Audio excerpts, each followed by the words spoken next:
दोस्तों, इससे पहले एक वीडियो मैं आपको दे चुका हूँ। उम्मीद करता हूँ कि आपने इसको देखा होगा। आज के मार्केट को लेकर जितने भी इंपॉर्टेंट अपडेट्स हैं, चीन वर्सेस यूएस, साथ में कहाँ पे अच्छे रिटर्न्स मिलने की एक्सपेक्टेशन कर सकते हैं, वो सब कुछ हमने यहाँ पे डिस्कस किया है, आप देख सकते हैं। दोस्तों, शुरू करते हैं अब यूएस के बाजार के साथ में। देखिए, डाउ जोन्स की सिचुएशन है 18 पॉइंट्स नीचे, यानी कुछ खास नहीं है। अभी ओपनिंग काफ़ी वीक थी, बट उसके बाद में रिकवरी आप यहाँ पे नोट कर सकते हैं।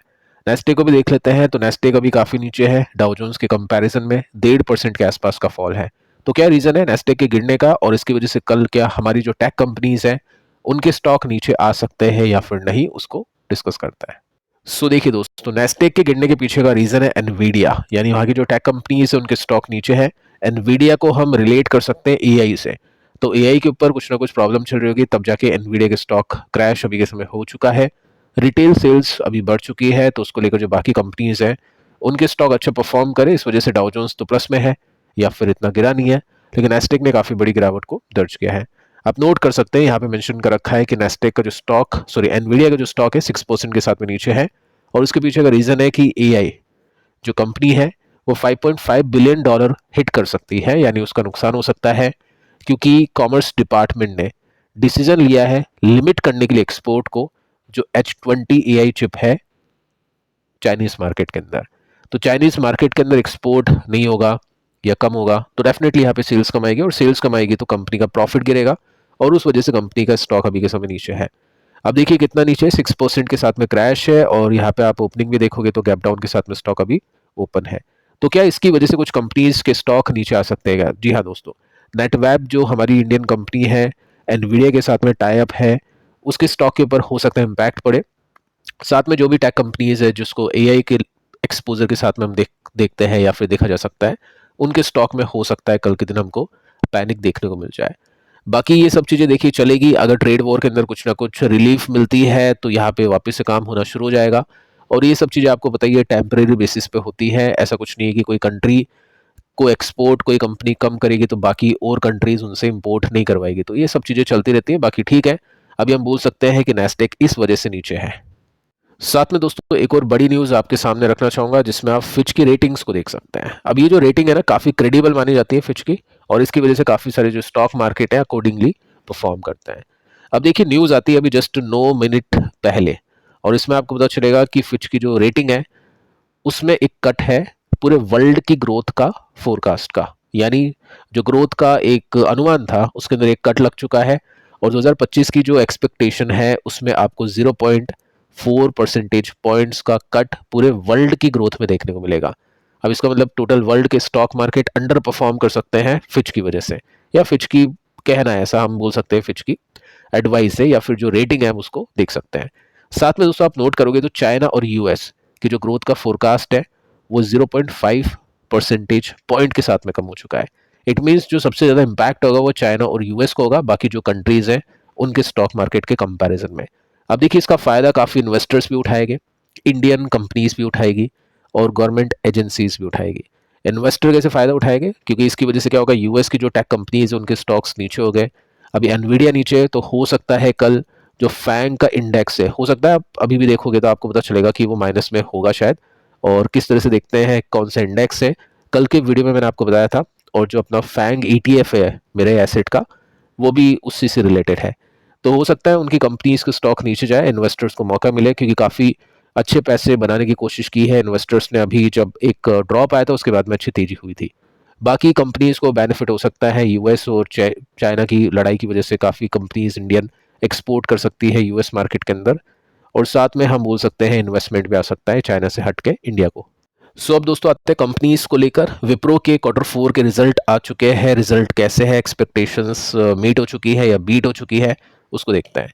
सेल्स कंपनी बढ़ चुकी है 1% के साथ में, ये 22,000 करोड़ के आसपास थी मार्च में, दिसंबर में पिछले साल के इसी क्वार्टर के अंदर। प्रॉफिट इसका इंक्रीज कर चुका है 26% के साथ में, जो कि क्यून की बेसिस में जंप है, वाइनवा बेसिस में अच्छा जंप है। आपने देखा होगा विप्रो का जो स्टॉक है काफ़ी अच्छा स्विंग बनाने की कोशिश करा है, पिछले कुछ क्वार्टर से अच्छे नंबर इसने निकाले हैं। तो 26% की ग्रोथ काफ़ी अच्छी है, लेकिन जो ग्रोथ मिली है स्टॉक प्राइस में बाकी कंपनीज के कंपैरिजन में, उसके हिसाब से एस्टिमेट जो एक्सपेक्टेशन है वो भी इससे काफ़ी अच्छी सेट थी। अब देख सकते हैं जो कंपनी का नेट प्रॉफिट है वो यहाँ पे आपको दिखाई देगा बिलियन रुपीज़ में। मैं आपको इस फॉर्मेट में इसलिए दिखा रहा हूँ ताकि आपको पता चले कि एस्टिमेट इसमें कितना है और बीट हुआ है या फिर नहीं। रेवेन्यू आप देखोगे तो 225 बिलियन रुपीस है, एस्टिमेट थी 231 बिलियन रुपीस, यानी एस्टिमेट इसमें हो चुकी है मिस। 231 की एक्सपेक्टेशन थी, 225 के यहाँ पे रेवेन्यू निकले हैं। एबिट को देखते हैं, एबिट की बात करते हैं, एस्टिमेट थी 39.57 बिलियन, यहाँ पे 39.3 बिलियन है, यानी एस्टिमेट को इसने मिस किया है। मार्जिन्स को देखें तो मार्जिन्स चलो ठीक है, 17.1% की एस्टिमेट थी और 17.47% के मार्जिन यहाँ पे निकल चुके हैं। तो क्या इसको बीट माने या मिस माने, उसको थोड़ा सा और डिटेल में देखते हैं, क्योंकि यहाँ पे एक्सपेक्टेशंस के साथ में मैनेजमेंट जो कमेंट्री वो पढ़ना काफ़ी इंपॉर्टेंट है। अब देखो इसके रिजल्ट आए हैं शाम को 4:25 के आसपास, तो इसका जो आउटकम निकलेगा या फिर जो रिएक्शन निकलेगा वो कल के दिन देखने को मिलेगा। अब देखो आउटलुक क्या है कंपनी की, मैनेजमेंट कमेंट्री क्या है, फोरकास्ट क्या है, उसको देखते हैं। सिंपल सा फंडा दोस्तों ये है कि जो इसकी ग्रोथ की फोरकास्ट है वो यहाँ पे कट हो चुकी है। जो गाइडेंस थी पहले 1.50% माइनस की, वो बढ़ा के 3.50% की माइनस कर दिया है। ऑब्वियसली यहाँ पे इन्वेस्टर्स को शायद ये पसंद ना आए। साथ में दोस्तों आप देखोगे तो यहाँ पे आपको मेंशन होता हुआ देखने को मिलेगा कि कंपनी ने मेंटेन कर रखी अपनी मार्जिन की गाइडेंस, जो कि नैरो बैंड के साथ में होगी इन कमिंग क्वार्टर में, यानी जो प्रॉफिट के मार्जिन है वो आपको घटते हुए देखने को मिल सकते हैं। क्लाइंट की बात करें तो क्लाइंट अभी के समय कॉशियस है, तो ये भी काफ़ी बुरी अपडेट हम बोल सकते हैं, गाइडेंस कुछ खास अच्छी नहीं है। अब देखिए यहाँ पे कुछ आर्टिकल्स आपको बताने की कोशिश करेगी कि एस्टिमेट यहाँ पे बीट हो चुकी है, बट जो डेटा मैंने दिया है वो काफ़ी रिलायबल है और इसके हिसाब से आपको पता चलेगा कि एस्टिमेट यहाँ पे बीट नहीं हुई है, एस्टिमेट यहाँ पे हो चुकी है मिस। और इसका एक रिएक्शन मैं आपको बताऊंगा, जिसमें आप देखोगे तो यहाँ पे आपको विप्रो का NYSE का ADR देखने को मिलेगा, जो कि अभी यूएस के मार्केट में ओपन है। ये 3% के साथ में अभी नीचे है, ओपनिंग इसकी काफ़ी वीक थी, थोड़ी सी तेजी यहाँ पे बन रही है, बट हाँ अभी वीकनेस आपको इसमें दिखाई दे रही होगी।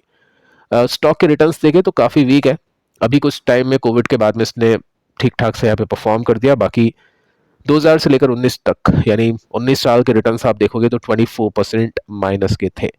तो विप्रो में जिसने पैसे कमाए हैं गिरावट में इन्वेस्ट करके ऊपर बेचने पर कमाए हैं। बाकी आप क्या करें इस कंपनी में चाहे तो कमेंट कर सकते हैं। नेक्स्ट जो कंपनी इसका नाम है वारी रीन्यूएबल। अब इसके रिजल्ट आ चुके हैं और रिजल्ट से पहले के रिएक्शन आप देखोगे तो 9% की तेजी के साथ में स्टॉक ने क्लोज किया, एकदम से यहाँ पे शूट अप स्टॉक के प्राइस में देखने को मिला है। अब देखिए रिस्की कंपनी है, अगर मैं पिछले 5 साल के रिटर्न्स दिखाऊं तो 50,000% के रिटर्न्स, जो कि अनरियलिस्टिक है। यहाँ पे अच्छी तेजी बनी, लेकिन स्टोरी प्ले नहीं हुई यूएस की वजह से। ट्रंप जैसे ही आते हैं बोल देते हैं कि रिन्यूएबल एनर्जी के जितने प्रोजेक्ट्स हैं इंपोर्ट बेसिस पे उनको कैंसिल किया जाए, तो उसकी वजह से आप देखोगे तो यहाँ पे कंपनी एक्सपोर्ट घटाएगी और उस वजह से स्टॉक का प्राइस अभी नीचे है। अब देखिए प्रॉफिट कंपनी का 83% के साथ में बढ़ चुका है, रेवेन्यू कंपनी का 74% के साथ में बढ़ चुका है और स्टॉक ने अच्छी तेजी दर्ज की थी आज के दिन। अब ये जो तेजी बनी है आई थिंक ये रिजल्ट आने से पहले की बनी है, देखते हैं कल कैसे यहाँ पे रिएक्शंस देखने को मिलेंगे। बट हाँ कंपनी काफ़ी रिस्की है, जो रिस्क इन्वेस्टर है वही ऐसी कंपनीज को देखते हैं। नंबर्स परसेंटेज के हिसाब से तो काफ़ी अच्छे देखने को मिल रहा है। Next company angel one. अब इसमें देखिए दोस्तों अभी तक Q4 के रिजल्ट, मतलब मैं अभी वीडियो रिकॉर्ड कर रहा हूँ उस समय तक अभी तक मैंने देखा Q4 के रिजल्ट आए नहीं है, तो मैं आपको एस्टिमेट बता देता हूँ ताकि आप चेक कर पाओ। और एस्टिमेट कुछ ऐसी है कि जो कंपनी का नेट प्रॉफिट है वो डिक्लाइन कर सकता है 19% के साथ में, और ये कितना पहुंच सकता है आई थिंक ये एक्सपेक्टेशन है रेवेन्यू की, क्योंकि प्रॉफिट आगे है। आप मैच कर लेना एक बार इसको, 1056 करोड़ यहाँ पे हो सकता है, जो कि डिक्लाइन दिख सकती है 18 to 19% की। नेट इनकम को देखता है, आई थिंक ये प्रॉफिट है, एक्सपेक्टेड टू सी अपटिक, यहाँ पे अपटिक दिख सकता है 18% का, और ये हो सकती है 188 करोड़ के आसपास। ठीक है, तो ये सब चीज़ें आप नोट कर सकते हैं कि किस परसेंटेज के साथ में कंपनी का प्रॉफिट घटा है बढ़ा है। 31% के साथ में ऑपरेटिंग इनकम बढ़ने की बातें हैं 327 करोड़ के आसपास। ठीक है, तो ये चीज़ आप नोट कर सकते हैं। बाकी स्टॉक अभी रेंज के अंदर है, पहले रेंज थी यहाँ पे 100% की, 1000 से स्टॉक 2000 के बीच में घूम रहा था, यहाँ पे 2 से लेकर 4 के बीच में रेंज है।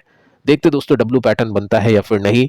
सबसे बड़ी प्रॉब्लम इसमें मैंने आपको ये बताई थी कि डेटा इसमें लीक हो चुका है, और डेटा काफ़ी इंपॉर्टेंट है क्लाइंट का, और उसकी वजह से अगर इसके क्लाइंट एक्विजिशन में कमी आती है या फिर जो भी एग्जिस्टिंग क्लाइंट है वो छोड़ के जाते हैं तो काफ़ी बड़ी चोट लग सकती है कंपनी को। नेक्स्ट कंपनी दोस्तों इज माई ट्रिप।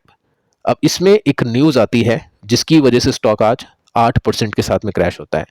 टाइम आप नोट कर सकते हैं, ये न्यूज़ आती है 1 बजे के आसपास, और जैसे ही न्यूज़ मार्केट में आती है वैसे ही सेलिंग हो जाती है इसमें और स्टॉक काफ़ी नीचे आके बंद होता है।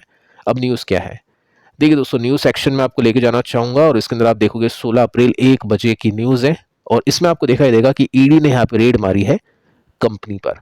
अब इनकम टैक्स को लेकर है या और कुछ है, देखते हैं क्या कुछ होता है, क्योंकि शिकायत होती है उसके बाद में ही इस तरह की रेड कंडक्ट की जाती है। अभी तक दोस्तों कंपनी की तरफ से कोई कमेंट्री यहाँ पे देखने को नहीं मिली है, लेट्स सी कि आगे चल के क्या होता है। बाकी यहाँ पे पैसे नहीं बने हैं और जो ट्रैवल इंडस्ट्री है अभी के समय इंडिया में फ्लॉप होती हुई दिखाई दे रही है, क्योंकि ट्रैवल के अंदर काफ़ी अच्छे पैसे पहले भी नहीं बने थे और अभी एक्सपेक्टेशन थी कुछ कंपनी से, जिसमें ईज माई ट्रिप था, पास्ट की ग्रोथ काफ़ी अच्छी थी, लेकिन इसके अंदर भी काफ़ी कुछ प्रॉब्लम्स हमको अभी देखने को मिल जाती है। अब देखिए इतनी सारी कंपनीज हैं, अगर मैं आपको रिटर्न्स बताऊं तो ये जो स्टॉक है टीबीओ टेक अच्छा करा था, बट अभी के समय ये भी काफ़ी खराब परफॉर्म कर रहा है। ये कंपनी भी काफ़ी वीक दिख रही है। ईज माई ट्रिप के रिटर्न्स अगर आप देखोगे 3 साल के 21 माइनस किए जा रहे हैं, 1 साल में 45% के माइनस के रिटर्न है। यात्रा की बात करें तो इसकी भी यात्रा सुखद नहीं है, 42% के नेगेटिव रिटर्न है 1 साल के। और मैं आपको पुरानी जानी मानी कंपनीज का डेटा दूँ तो जिसमें आप देख सकते हैं थॉमस कुक, ये काफ़ी पुरानी कंपनी है, इसमें 10 साल के सीए जा रहे हैं जस्ट 3% के, 5 साल के 33% के हैं, 3 साल के 18% के, 1 साल का माइनस में है। तो काफ़ी कंसिस्टेंसी कम है इसमें, अनसर्टेनिटी काफ़ी ज़्यादा है ट्रेवल सेक्टर के अंदर। काफ़ी लोगों ने इन्वेस्टिंग की होगी अपनी अपनी कैपेसिटी के हिसाब से, क्योंकि न्यू कंपनी है तो कम अमाउंट के साथ में काफ़ी लोग इन्वेस्टेड हो गए। लेकिन दोस्तों यहाँ पे स्टोरी प्ले नहीं कर पा रही है और मैनेजमेंट की तरफ से भी कुछ खास यहाँ पे कंपनी को ऊपर लेकर जाने की कोशिश नहीं है। सो लेट्स सी कि आगे चल के क्या होता है, इसमें किस तरह की कमेंट्री आगे चल के देखने को मिल जाती है। सो फिलहाल दोस्तों इस वीडियो में इतना ही। पिछले वीडियो को आप देख लेना। मिलते हैं आप कल किसी और वीडियो में किसी और अपडेट के साथ में। तब तक के लिए शुभ रात्रि।